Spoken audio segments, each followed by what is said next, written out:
Hôteux, Mahdi. Salam alaikum, bienvenue dans le Mahdi Mindset. Je suis votre frère Mahdi. Imagine une scène avec moi. C'est la nuit, 15 Ramadan. Tu es assis devant ton écran ou peut-être devant ton assiette. Ton frigo est rempli, tes placards aussi. Ton compte n'est pas vide, alhamdoulilah. Et pourtant, il y a ce petit vide, là, au centre de la poitrine. Tu te dis, j'ai plus que ce que j'avais il y a 5 ans, mais je me sens pas plus riche. Pourquoi ? Et si le problème n'était pas ce que tu possèdes, mais ce qui te possède, toi ? Ce soir, on va toucher un nerf très sensible, le détachement du matérialisme. Pas la haine de l'argent, pas le mépris du confort, mais la libération du cœur. En islam, la richesse n'est pas condamnée. Ce qui est dangereux, c'est quand ton argent devient ton abri, ta sécurité, ton identité. Quand tu ne dis plus « ceci est un dépôt d'Allah », mais silencieusement, tu penses « ceci est à moi ». Alors, j'aimerais te poser une question très simple, mais très honnête. Si, ce soir, Allah te demandait de lui rendre une seule chose que tu aimes dépenser, un abonnement, un gadget, un restaurant, une marque, laquelle te ferait mal, vraiment mal, de lâcher ? Parce que c'est là que commence notre épisode, là où ça pique, là où on découvre ce à quoi on est accroché. Le thème du jour, c'est ça, comment passer de propriétaire anxieux à dépositaire serein. Allah se nomme Al-Wahhab, le donateur par excellence. Lui, il donne sans être diminué. Toi et moi, quand on donne, on a peur d'être moins riche, moins en sécurité, moins en avance. Mais écoute bien, dans la logique d'Allah, ce que tu consommes disparaît et ce que tu donnes reste pour toi à jamais. Le ancre de notre histoire aujourd'hui, ce sera une petite scène très précise, un croyant, ordinaire, comme toi, comme moi.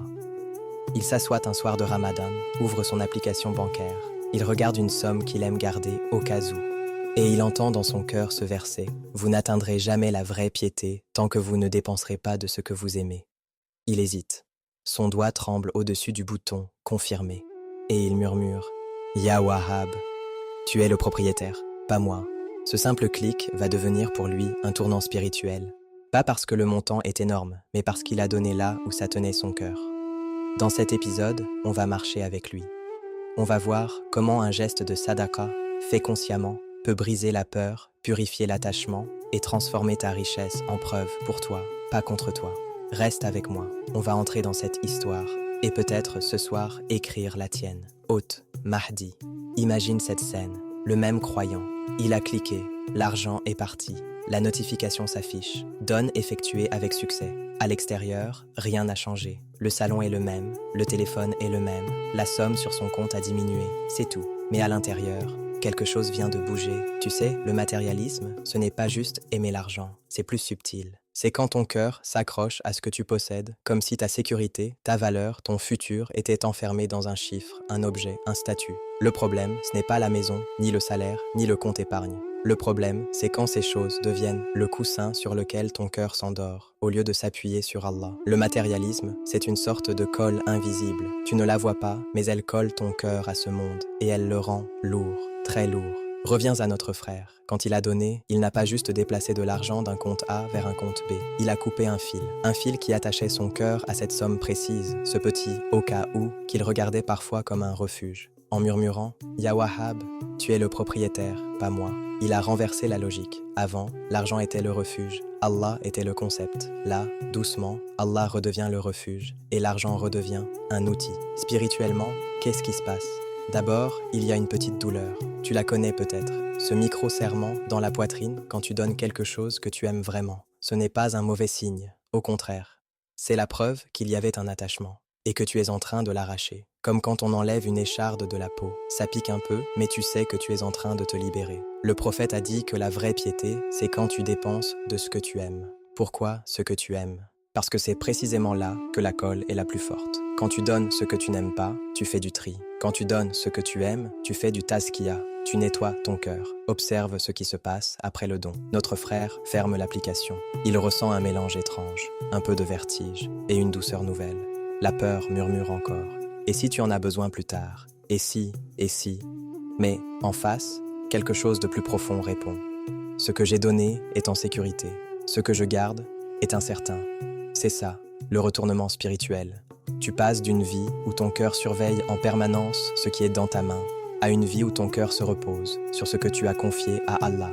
Ce que tu consommes, tu le perds. Ce que tu accumules sans le purifier peut devenir un poids. Ce que tu donnes pour Allah devient lumière, preuve pour toi et protection contre ta propre avidité. La détache du matérialisme ne veut pas dire mépriser les biens. Ce n'est pas l'idéal du croyant de vivre dans le chaos, sans organisation, sans effort, en répétant « le dunya ne vaut rien ». Non, le croyant peut être prospère, mais son cœur doit rester léger. Regarde cette image, tu tiens de l'eau dans ta main. Si tu serres trop fort, l'eau s'échappe entre tes doigts. Si tu ouvres complètement la main, tu ne retiens rien. Mais si tu tiens avec douceur, sans crispation, tu peux porter l'eau sans t'y accrocher. Le croyant, avec la richesse, c'est ça. Il tient, il gère, il investit, mais il ne se crispe pas. Parce que son cœur est accroché à celui qui a donné, pas à ce qui est donné. Le matérialisme salit le cœur d'une autre manière encore. Il crée une illusion d'identité. J'ai donc, je suis. Je montre donc, j'existe. Je possède donc, je vaux. La sadaqa, surtout quand elle est discrète, vient casser ce miroir trompeur. Quand tu donnes, sans que personne ne sache, sans story, sans capture d'écran, sans narration après coup, tu dis à ton ego, tu n'existes pas parce que tu montres. Tu existes parce que tu es entre toi et Allah. C'est pour ça que le prophète a parlé de celui qui donne en secret au point que sa main gauche ignore ce que sa main droite a dépensé. Ce n'est pas juste une belle image, c'est une pédagogie. On t'apprend à déplacer le centre de gravité de ton existence, du regard des gens vers le regard d'Allah. Revenons encore à notre frère. Quelques jours plus tard, il reçoit un message. Barakallahu fik, ton don a permis de... Une famille à manger, un étudiant à payer ses frais, un projet utile à avancer. Il lit le message, il sourit, et il se rend compte d'une chose. Cet argent qu'il gardait, au cas où, a servi à un cas réel.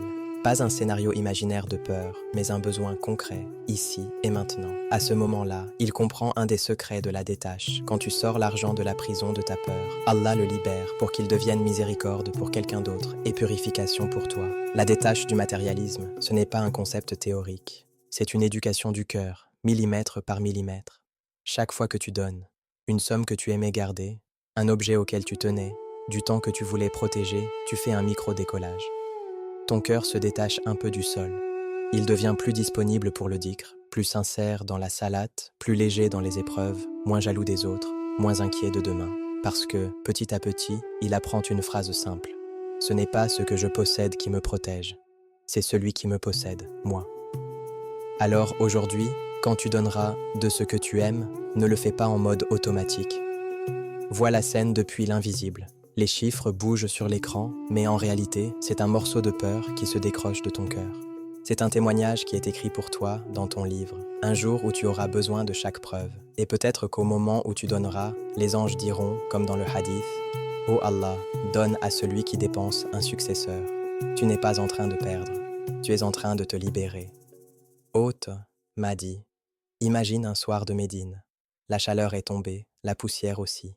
La ville est calme, mais dans une petite maison en terre crue, il y a une agitation très douce. Des mains qui s'activent, des plats qu'on rassemble, des lampes qu'on éteint. C'est la maison de Fatima, la fille bien-aimée du prophète, et de Ali ibn Abi Talib. Ils n'ont pas grand-chose, leur maison n'est pas remplie de meubles, leur placard ne déborde pas. Ce sont des gens de Zouad, des gens qui ont déjà compris que ce monde est une station, pas une destination. Ce jour-là, Ali et Fatima avaient fait un vœu, jeûner 3 jours pour Allah. Avec eux, Hassan et Hussein, leurs 2 petits garçons. Tu imagines la scène ? 2 enfants qui ont passé la journée à jeûner, les lèvres un peu sèches, le regard un peu fatigué, mais le cœur joyeux parce qu'ils savent. Ce soir, on va manger ensemble. Le soleil se couche. L'adhan du Maghrib se fait entendre dans les ruelles de Médine. Les dates sont prêtes. Un peu de pain, un peu de nourriture simple. Rien de luxueux, mais pour eux, c'est un petit festin. Au moment où ils s'apprêtent à rompre le jeûne, on frappe à la porte. Ali se lève, ouvre. Devant lui, un homme pauvre. Les vêtements usés, le visage marqué. Il dit « Assalamu alaykoum, je suis un indigent. Nourrissez-moi, qu'Allah vous nourrisse de ce qui vient de sa table. » Imagine le silence dans la maison. Les regards qui se croisent. Ali regarde Fatima. Fatima regarde ses enfants. Le plateau de nourriture est là, juste là. L'odeur du pain chaud, de quoi apaiser la faim de toute la journée. Et c'est là que se joue le vrai test de la détache. Ils auraient pu dire « On n'a pas beaucoup, on a des enfants, nous aussi on a jeûné. » Mais le cœur détaché du matérialisme réagit autrement. Fatima, la fille du prophète, celle qui a grandi dans la maison de la révélation, prend la nourriture et la tend à l'homme. Ils disent, comme le Coran le racontera plus tard, Nous vous nourrissons par pur désir de la face d'Allah. Nous ne voulons de vous ni récompense, ni remerciement. Cette nuit-là, ils dorment en ayant rompu le jeûne avec un peu d'eau, peut-être une date, mais sans repas digne de ce nom. Le lendemain, deuxième jour de jeûne. Même scène. Le maghrib approche, la faim est plus intense, surtout chez les enfants. Au moment de manger, on frappe à la porte. Cette fois, c'est un orphelin. Un enfant qui n'a pas de père pour défendre ses droits, pas de mère pour remplir son assiette. Et encore une fois, la même décision. Le plateau quitte la maison, mais en réalité, c'est le poids de l'attachement qui quitte leur cœur. Troisième jour. Le corps est fatigué, les ventres sont creux, les têtes tournent un peu. Au moment de manger, un prisonnier se présente. Un homme sans liberté, dépendant de la générosité des autres. Et pour la troisième fois, Ali, Fatima, Hassan et Hussein donnent ce qu'ils ont préparé, ce qu'ils attendaient, ce qu'ils désiraient. Pas ce qui reste, pas ce qui les encombre, ce qu'ils aiment. Et Allah révèle des versets que tu peux encore lire aujourd'hui dans Surat Al-Insan. Et il donne la nourriture, malgré son amour, aux pauvres, à l'orphelin, aux prisonniers. Tu vois? Allah ne dit pas, il donne ce qu'il n'aime pas. Il dit, malgré son amour. C'est ça, la détache prophétique. Regarde bien la logique du monde et la logique de l'invisible. Dans la logique du monde, ils ont perdu 3 repas. Ils se sont affaiblis, ils ont moins. Dans la logique d'Allah, ils viennent d'acheter des versets éternels. Ils viennent d'inscrire leurs gestes dans le Coran jusqu'à la fin des temps. Leur pain est parti, mais leur histoire est restée. Ce qu'ils ont consommé aurait disparu. Ce qu'ils ont donné est devenu lumière. Et le prophète lui-même, comment vivait-il cette détache? Imagine une autre scène.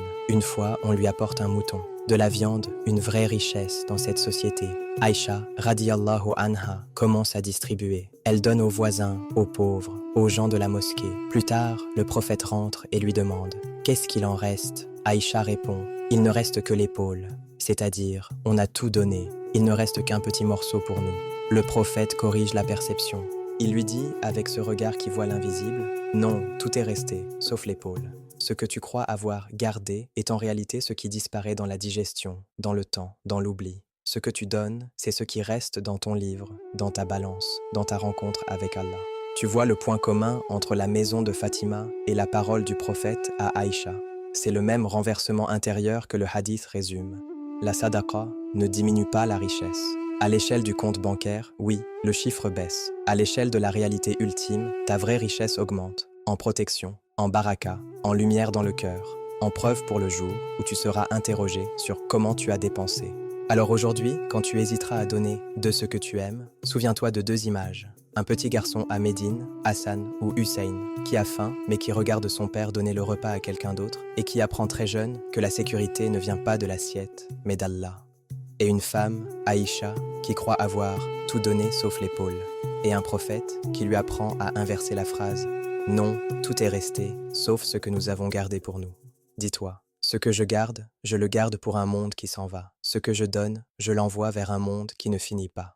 Et quand tu feras ton virement, quand tu donneras ton billet, quand tu offriras ton temps, murmure dans ton cœur « Ya Wahhab, tu es le donneur, tu es le propriétaire, pas moi. Fais que ce que je donne reste pour moi et que ce que je garde ne soit pas une preuve contre moi. » Hôte, Mahdi.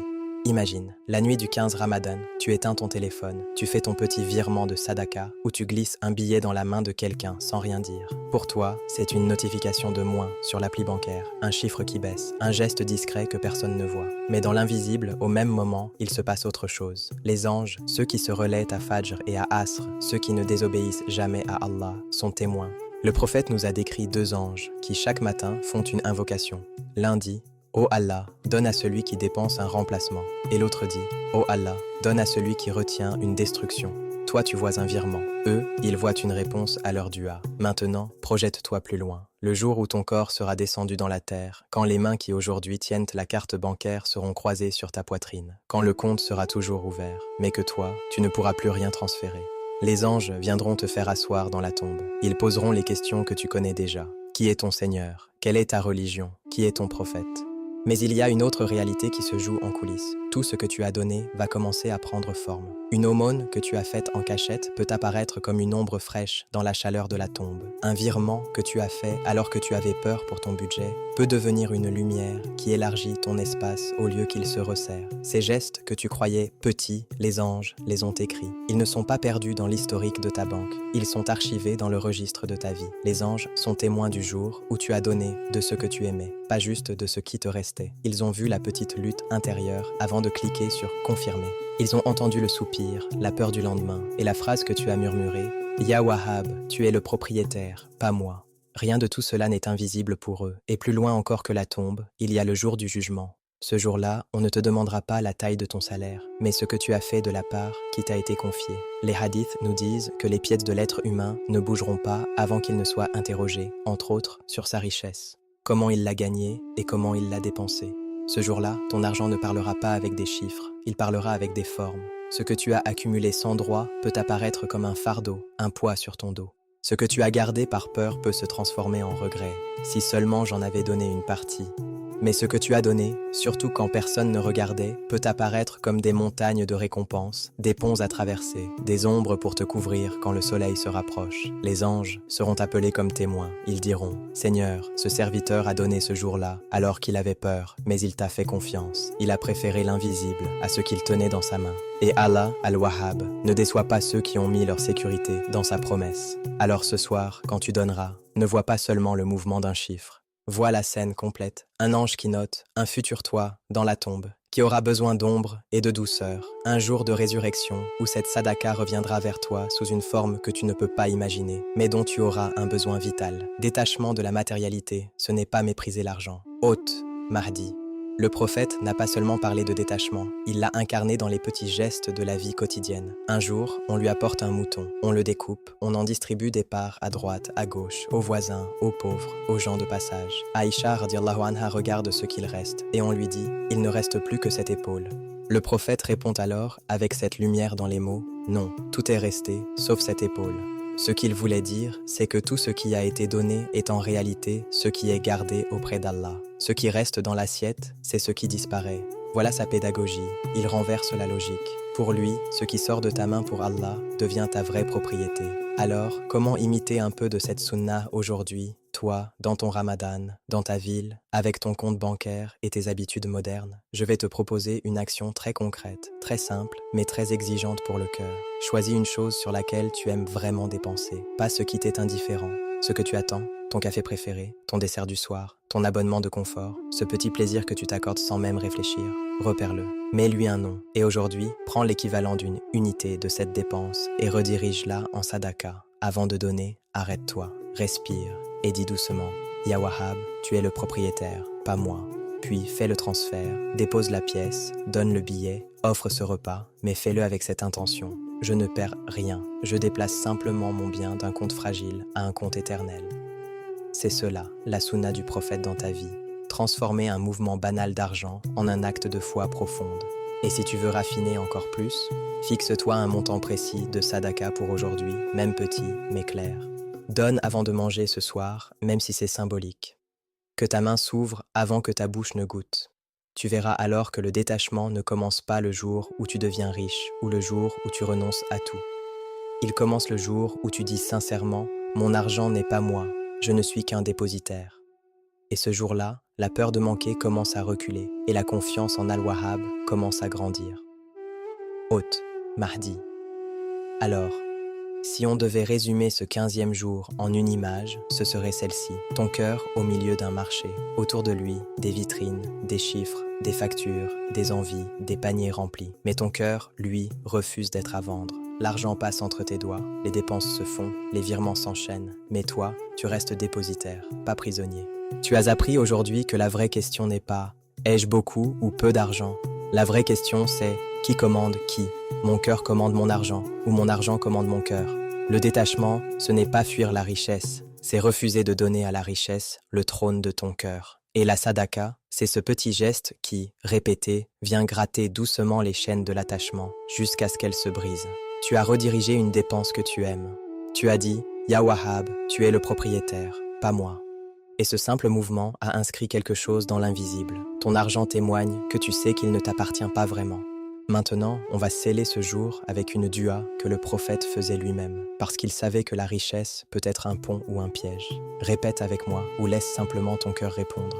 Allahumma inni a'udhu bika min fitnati al-ghina. Encore une fois, doucement, comme si tu déposais une lourde valise aux pieds d'Allah. Allahumma inni a'udhu bika min fitnati al-ghina. Ô Allah, je cherche refuge auprès de toi contre l'épreuve de la richesse. C'est comme si tu disais, Ya Rab, si tu m'ouvres les portes de la provision, ne laisse pas ces portes se refermer sur mon cœur. Donne-moi dans mes mains ce que tu veux, mais protège ce qui est en moi. Ne fais pas de mon compte en banque un maître, mais laisse-le à sa juste place, un outil entre tes mains. Protège-moi de l'orgueil que la richesse peut nourrir, de la peur de manquer qu'elle peut attiser, de l'oubli de toi qu'elle peut provoquer. Fais que chaque euro qui passe par moi soit une preuve pour moi et non contre moi. Fais que ce que je garde ne me durcisse pas et que ce que je donne me purifie. Si tu m'éprouves par l'abondance, donne-moi la lucidité de rester serviteur et non propriétaire illusoire. On est à mi-chemin de ce ramadan. Si tu regardes derrière toi, tu vois des jours passés. Si tu regardes devant, tu vois des jours à venir que tu ne maîtrises pas. Mais ce soir, ici, maintenant, tu peux décider d'une chose. Ya Allah, ce qui viendra dans ma vie comme richesse, je veux que ce soit un moyen de m'approcher de toi, pas de m'éloigner. Protège mon cœur de la fitna de l'argent et fais de ma générosité un bouclier contre cette fitna. Qu'Allah fasse de toi un dépositaire et non un esclave, un cœur libre dans un monde qui vend tout. Qu'Allah vous préserve. Rendez-vous demain pour la suite du voyage. Salam alaikum.